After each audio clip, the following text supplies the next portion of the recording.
In this video, I'll be showing you step by step how to use cTrader with instant funding. It is super easy to do.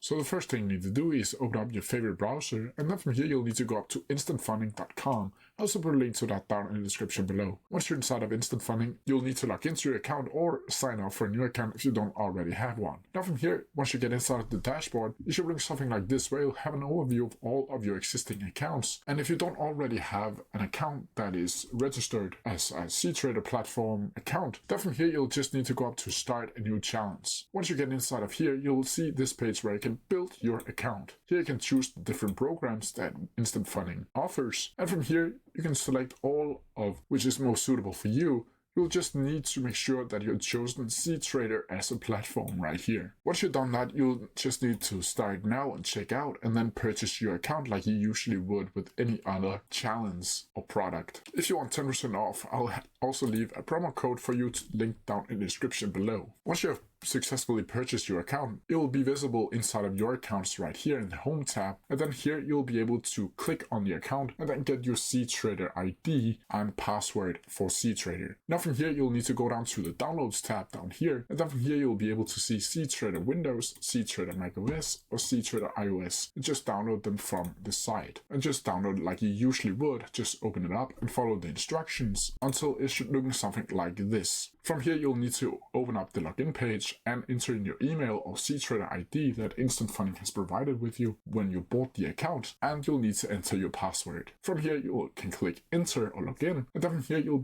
have connected instant funding with cTrader. That's how I do it. If you have any questions about it, please leave them down in the comment section below, and I'll try my best to answer them as quickly as possible. See ya!